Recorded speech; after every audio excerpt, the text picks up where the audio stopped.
Bonsoir, je vais faire un update lecture. J'ai toujours pas dire update lecture. Un point lecture, un bilan lecture, un récapitulatif lecture. Voilà, bienvenue.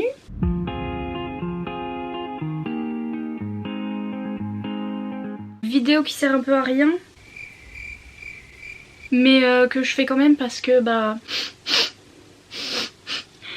parce qu'il y a certaines personnes qui...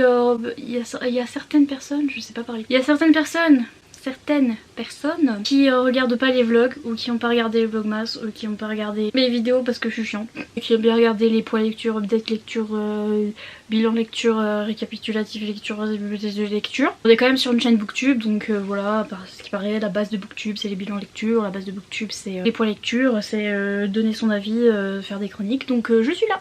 Bonsoir. Déjà je vais vous parler de deux livres que j'ai lus. Il y a Belle Lurette à la Saint-Glinglin, donc je vous parle de Méfie-toi de nous de Juliette Bonte. À ce jour j'ai lu le livre en entier et je ne sais toujours pas pourquoi il est intitulé ainsi.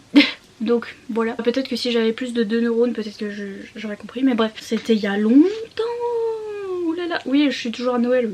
Ah je l'ai lu du 18 novembre au 25 novembre, j'ai mis du temps quand même. C'était en novembre du coup.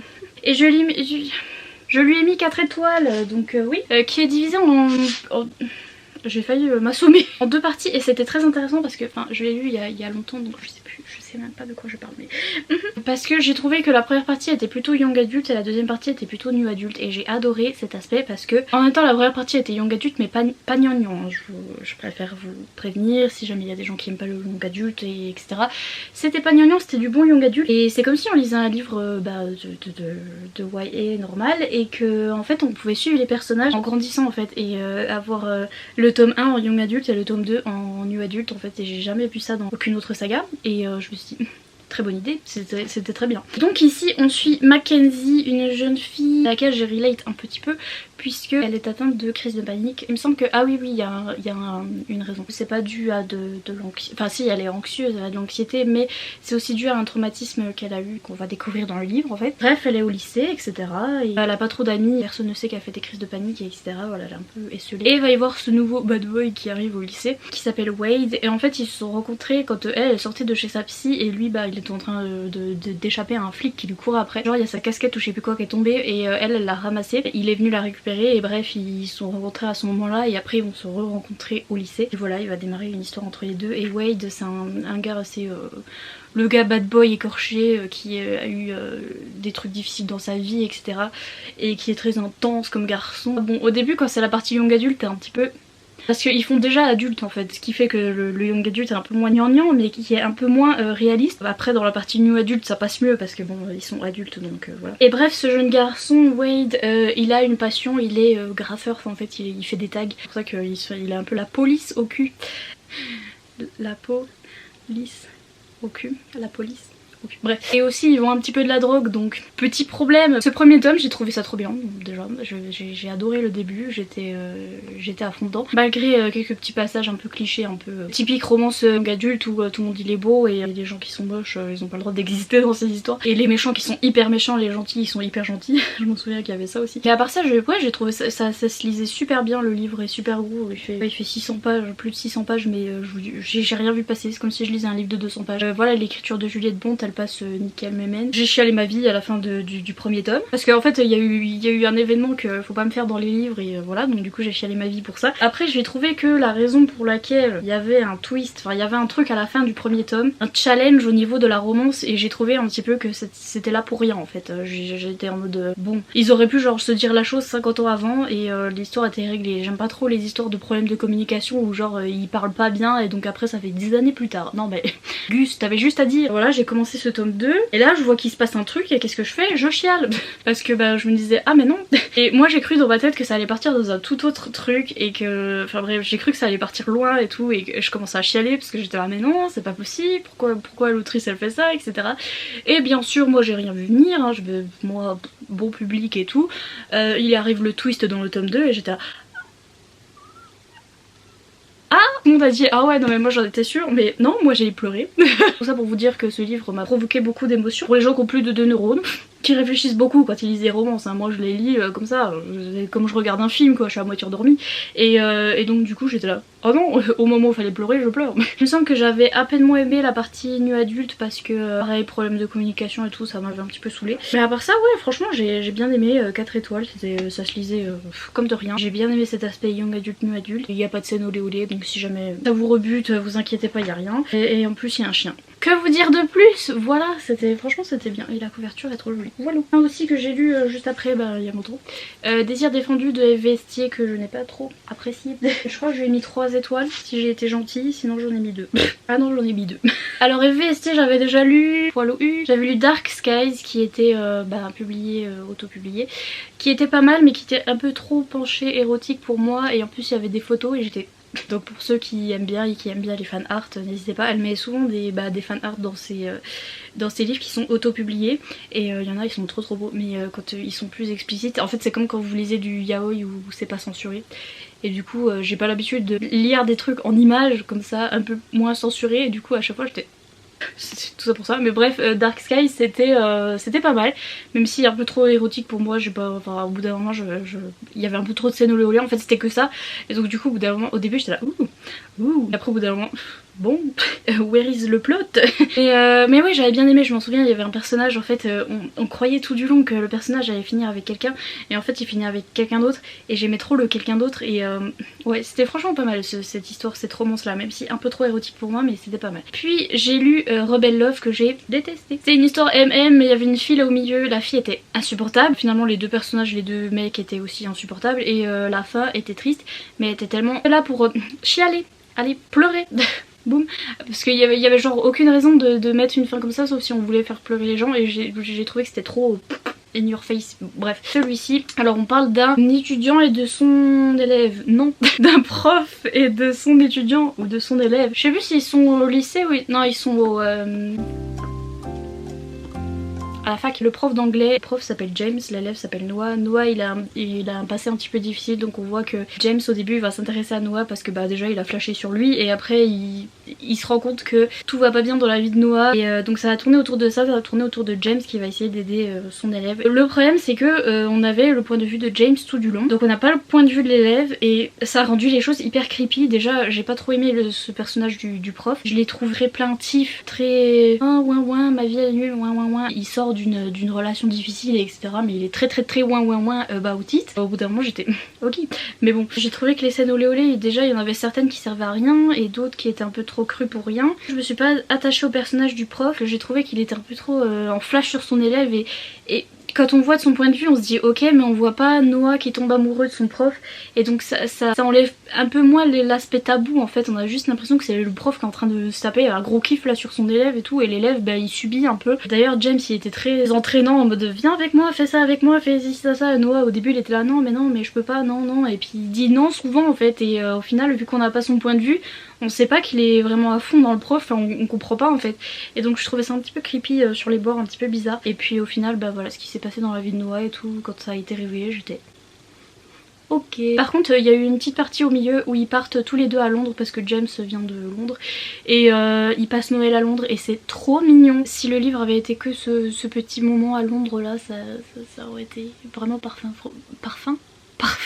Perfume. Donc voilà, mais bon, 2 étoiles pour ça parce que j'ai pas trop apprécié. Ensuite, j'ai lu quelques petites romances de Noël de chez MXM Bookmark parce que je lisais que ça pendant les vlogmas parce que j'étais un petit peu débordée, avouons-le. Comme maintenant quand vous commandez sur le site MXM, ils vous offrent la version e-book direct quand vous achetez le livre en fait, et du coup j'avais les e-books de tous ces petits livres là et j'ai lu Au pied du sapin en premier de Kara Andrews.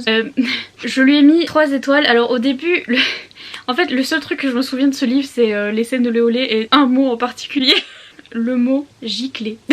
Et je vous jure la vie de moi c'était trop c'était trop gênant.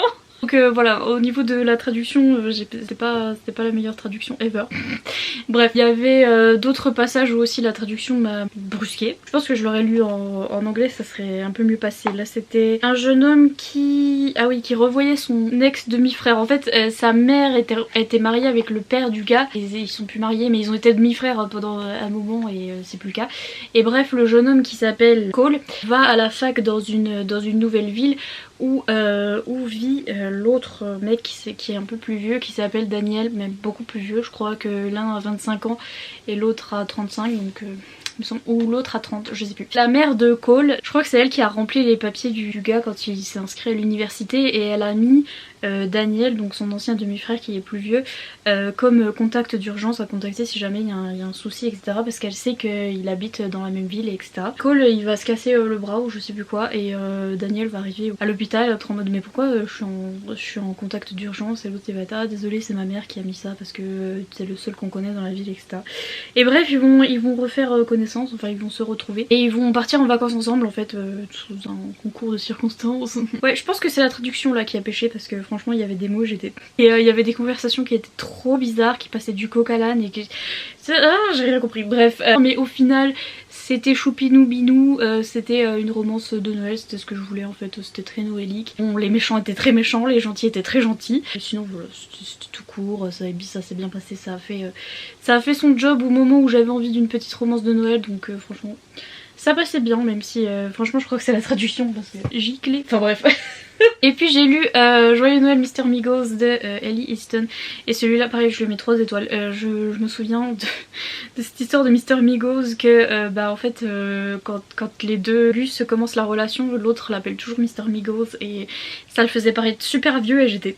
Bref, c'est l'histoire de Toby qui est apprenti dans une bibliothèque, en fait qui est assistant. Alors dans la bibliothèque il y a le chef bibliothécaire qui est Mr. Migos, et en fait on l'appelle Mr. Migos parce que avant il y avait une Mrs. Madame et tous les chefs de bibliothèque c'est Mrs. Machin et Monsieur Machin, enfin bref. Du coup ça le fait passer un petit peu pour un vieux parce qu'en plus il s'habille comme un vieux etc. Mais il est jeune quoi, il a 30-35 ans. Et bref, il y a lui qui est chef et il y a le Toby là qui est à peine plus jeune qui est assistant. Il va se passer un truc avec une petite fille, il va y avoir une histoire de maltraitance d'enfants etc. Le chef bibliothécaire va être impliqué dans tout ça et Toby va essayer de... Donc l'assistant va essayer de voilà de désinculper le chef etc. et toute la ville va s'y mettre parce que Mr. Migos il est vraiment trop gentil etc. Tellement il l'appelle toujours Mr. Migos que à la fin je m'imaginais un petit vieux, et au moment où il se passait les scènes qui se passaient il l'appelait encore Mr. Migos et j'étais non. Pareil j'ai pas trop aimé cette histoire de mystère et cette histoire avec la petite gamine là au milieu, c'était bah c'était pas chouchoupinou en fait. Moi je voulais un truc chouchoupinou de Noël dans une librairie avec des livres et tout, je voulais que ce soit bien, ça commençait bien, et en fait c'était tout autour de cette histoire et c'était un peu glauque et j'ai pas trop aimé. Pareil 3 étoiles, ça casse pas trop patin un canard, mais au final ça a fait ce que je voulais sur le moment quoi, une petite romance de Noël, sauf que ouais voilà le truc avec la gamine là j'étais un peu ouais non mais c'est pas trop ça que j'ai envie de lire en fait. Donc c'était plus ça. Ensuite j'ai lu Place Vendôme en hiver de Johann von Haff. Pareil je crois que je lui ai mis 3 étoiles. Ouais, il me semble que oui. De lecture sympa mais sans plus. Là ici on a un Gus qui s'appelle Victor qui pareil 35-40 ans, enfin un truc comme ça, 35. Il a une gamine qu'il a eu avec sa femme, mais il est divorcé parce que bah voilà ça s'est pas très bien passé avec sa femme, et depuis toujours il sait qu'il est bi mais voilà il veut pas l'avouer etc. Il va être invité, alors il est architecte et il va être invité à une balle de charité, truc caritatif là, enfin bref là, il va être invité chez les riches en fait, Place Vendôme où bah il est riche. Et, il va rencontrer les riches, le bus il s'appelle Zachary je crois, qui est l'héritier d'une grande famille de riches. C'est un peu comme ceux qui ont les groupes LVMH etc à Paris, enfin c'est les riches quoi. C'était surtout familial en fait cette histoire et moi je voulais une romance, donc on voyait la famille de Zach et comment ça se passait chez les riches avec leur domaine et etc. Comment Victor il s'en sort pour élever sa fille, mais en même temps son ex-femme elle est insupportable, elle essaye toujours de récupérer la gamine quand il faut pas, et surtout Victor c'était plus sa bataille avec sa bisexualité et comment se l'avouer et comment l'avouer aux autres, et à côté voilà c'est vrai que c'est la vraie vie etc. Mais je suis pas sûre que j'avais envie de lire ça, et je trouvais qu'il était trop... Il faisait tellement attention à ce que les gens allaient dire, à ce que les gens à son travail allaient dire, à ce que sa famille allait dire.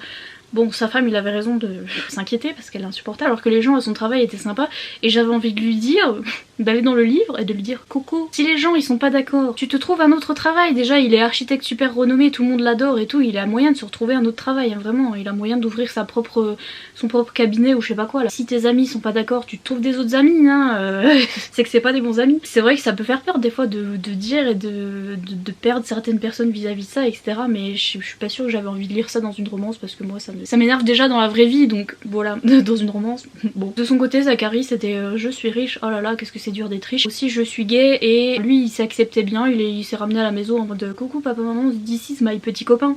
Et papa, maman, ils ont fait Anna où? Puis ça s'est passé comme ça en fait. Au moment où il se met avec Victor, etc., il est un peu en mode ouais, bah moi, je suis out, et toi non, mais par contre, je vais pas me cacher pour toi. Donc le deal c'est que si toi tu fais pas ton coming out, bah on sort pas ensemble. J'ai pas trop aimé cet aspect là où il force un petit peu Victor à faire son coming out, j'aime pas les coming out forcés comme ça. Puis après Zachary, voilà, il doit reprendre, être à la tête de la grande entreprise parce que voilà c'est le garçon voilà, qui doit être... c'est le garçon de la famille, donc il doit reprendre l'entreprise. Il a pas envie, donc c'est ça son problème.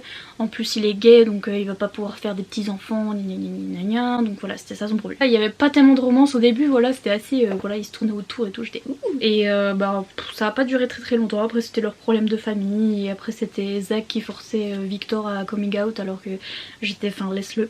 Pas le livre de l'année, mais c'était sympa. Et ben les deux derniers c'est mes services presse, du coup, Les belles apparences de Vicky Land. Et d'ailleurs on m'a dit pardon, mais je suis obligée de rigoler. Parce qu'on m'a dit oh là là, bah j'espère que tu continueras à être honnête malgré les services presse. Il y a plein de gens qui disent ça. Enfin, dès que j'ai dit en fait ce sont des services presse, tout le monde m'a dit j'espère que tu vas continuer à être honnête. Celui-là dans mon vlog j'ai dit que c'était pas le livre de l'année, il était bien mais sans plus. Et l'autre je l'ai carrément descendu mais au fin fond. Et j'ai encore creusé. Je vois pas comment on peut être plus honnête que ça. Et en plus je sais pas mentir, donc je vais pas vous dire genre c'est trop bien alors que c'est pas bien. Enfin bref. Donc j'ai lu Les Belles Apparences de Vicky Land, et c'était mon premier Vicky Land, et comme je vous dis j'ai découvert sa plume et j'ai trouvé ça très bien au niveau de la plume en fait. J'ai trouvé ça très addictif et ça se lit vite en fait. Même si l'histoire voilà m'a pas captivée, les personnages m'ont pas captivée, etc. Ça s'est lu vite, et c'était sympa, c'était de la romance sympa en fait, avec qui se chamaille un peu, Enemies to Lovers un petit peu au début. C'était drôle par moments, la fille elle me faisait mourir de rire par moments. Et voilà, donc du coup j'ai bien aimé sa plume, et c'est pour ça qu'après j'ai racheté 4 tonnes de Vicky Land par derrière. Parce que... Par la suite j'en ai marre, je vais pas m'en remettre. Et bref, ici on suit Rachel et Kane. Alors Rachel c'est une jeune femme qui est à la fac, alors elle est en train de faire sa thèse, donc elle a 25 ans, elle est pas voilà en première année de fac etc, mais elle est assistante de professeur, donc assistante de TD. Donc bah, elle assiste le prof qui fait le TD en fait à la fac. Et le prof c'est Kane qui est prof de musique, qui lui est une ancienne rockstar, et on sait pas pourquoi il a abandonné sa vie de rockstar pour faire prof. Et elle étudie un petit peu la thérapie par la musique, ce que j'ai trouvé super sympa. Elle a eu aussi un passé assez compliqué, donc voilà, on sait pas trop ce qui s'est passé pour elle non plus, et on va découvrir par la suite. Et il y a un plot twist à la fin que moi je n'ai pas vu venir, que tout le monde et leur mère a dit c'était évident, tout le monde a capté. Et moi j'ai fait comme quoi j'avais pas vraiment, j'ai que 2 neurones mais ils étaient même pas connectés. Donc et donc bah moi ça m'a surprise. Non c'est vrai que bon à la fin il y a eu ce tout dernier oui mais on peut pas être ensemble parce que tu vois en fait il y avait pas de raison, et donc du coup ils se séparaient pendant je sais pas combien de temps pour rien. Il y avait déjà eu du drama avant, puis elle en a rajouté à la fin qui servait à rien. Bref c'était un peu chiant la fin. Après parfois c'était un petit peu long, il y avait un petit peu de longueur par moment, mais franchement ça se lisait bien, c'était assez humoristique par moment, assez touchant à d'autres moments, et donc voilà, franchement ça s'est bien lu, et j'ai bien aimé la plume de Vicky Land, même si bon à la fin j'en aurais quand même pris un pour taper sur l'autre, hein. Ils m'ont saoulé à la fin. Pareil, pas le livre de l'année, je pense que je vais pas m'en souvenir très longtemps, mais ça s'est bien lu, et c'était une bonne romance qui se lit bien, et franchement ça m'a fait découvrir la plume de Vicky Land, et ça me donne envie d'en lire plus maintenant. Bonsoir, c'est moi au montage. Est-ce que je suis bête? Oui, on va enlever ça. Je suis bête, alors regardez mon lit pas fait et ma vieille tête, parce qu'en fait je vous ai dit les 2 derniers livres, et en fait ma batterie s'est mise à clignoter et j'ai paniqué, j'ai dit au revoir, merci d'avoir regardé. J'ai oublié de parler du meilleur pour la fin. C'était mon 2e service presse, et au fait je viens de re-regarder, mais j'étais en train de dire que les gens étaient en mode j'espère que tu vas rester honnête, parce que à ce qui paraît j'étais trop gentille avec le livre de Vicky Land, mais les gars si j'ai aimé. Sorry about it, enfin en plus j'ai même pas aimé, j'ai dit c'était bien, j'ai bien aimé la plume, j'ai bien aimé découvrir Vicky Land, mais il y a plein de trucs qui m'ont saoulé, je viens de vous le dire en fait. Et donc Leave Britney Alone. J'ai un vlog, je vous mettrai dans les cards là, le vlog que j'ai fait dessus, mais bref un vlog où j'ai rigolé du début à la fin, parce que en fait c'était trop young adulte pour moi, alors que ça fait partie de la new romance, donc les personnages qui vont entrer à la fac, donc du coup c'est bien du new adulte, mais il y a des scènes olé olé etc, mais l'écriture était trop young adulte pour moi, ça faisait un petit peu fanfiction en fait j'ai trouvé, et c'était très simple, c'était très je m'appelle Summer, J'ai des cheveux blonds, j'enfile mon legging et je mets mon trait d'eyeliner pour aller retrouver Harry Styles dans un café au coin de la rue. Bref, vous voyez les fanfictions des Wendy là. Je crois que je lui ai mis 2 étoiles. Il se met à grêler sur mon Velux, c'est magnifique, oui. Et le Vigilant, j'en avais mis 3 je crois. À part ça, oui, si, je le conseillerais pour ceux qui aiment les drames, qui aiment les trucs qui font pleurer comme je vous disais pour Rebel Love là. La fin elle est en mode boum, pleure. J'ai pleuré en plus, hein. Franchement j'ai lu en diagonale la fin mais j'avais la petite larmichette, hein, je vous jure, j'ai pleuré. Toute la deuxième partie du roman est vraiment en mode ça fait pleurer. Mais sauf que je trouvais qu'elle correspondait pas à la première partie du roman qui était vraiment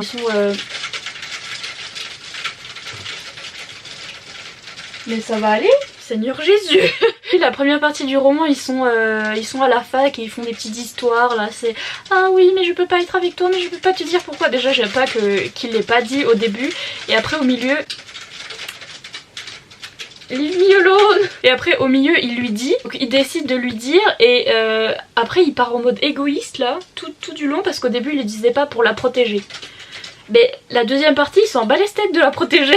La première partie correspondait pas trop à la deuxième partie. La première partie, ils m'ont trop saoulée en fait. Je me suis pas attachée aux personnages parce que je les ai trouvés hyper immatures. Il y avait des histoires de tromperie, etc. Et j'étais ah non. Donc si vous aimez quand même les drames, les trucs qui font bien chialer là, bonsoir. Et oui, c'est l'histoire d'une jeune fille que l'on surnomme Yale parce qu'elle a toujours rêvé d'aller à l'université de Yale. Donc déjà ça c'était bizarre, c'était en mode hey Yale, est-ce que tu vas à l'université de Yale? Ben ouais, elle s'appelle Yale donc. Elle a toujours été amoureuse de son voisin et déjà au tout début son voisin il vient chez elle et il est en mode ah moi aussi j'ai toujours été amoureux de toi. Et je suis... c'est page 10. Et bref ils vont se retrouver ensemble à la fac et... etc, etc. Pas pour moi, mais à ce qui paraît je suis pas honnête donc. Et je sais que ça va plaire à certains, c'est comme quand j'ai lu 6 ans de L.C. Veno, j'ai déjà vu les coups de cœur sur ce livre là parce qu'il est déjà sorti et donc voilà, et la couverture est magnifique, il est trop beau. Mais ouais, pour moi non, ça l'a pas fait, c'était trop young adulte et je me suis pas attachée au personnage en fait donc voilà. Voilà. C'est tout. Goût de Paris. Retour à votre programme habituel. C'est tout pour cette update. Ma batterie reclignote et donc je vais vous dire au revoir à fond la caisse comme d'habitude. Toutes les fins de vidéo c'est salut ma batterie clignote, salut. J'espère que vous avez apprécié cette vidéo, ce petit update. N'hésitez pas à me dire si ça vous intéresse ou pas, ou plus. Les updates ou pas, les updates, les points lecture, les bilans lecture, les récapitulatifs, les fresques. N'hésitez pas à mettre un pouce en l'air et à vous abonner, ça fait toujours plaisir. Je vous dis à bientôt dans une prochaine vidéo très intéressante. Goodbye, see you later in the tractor.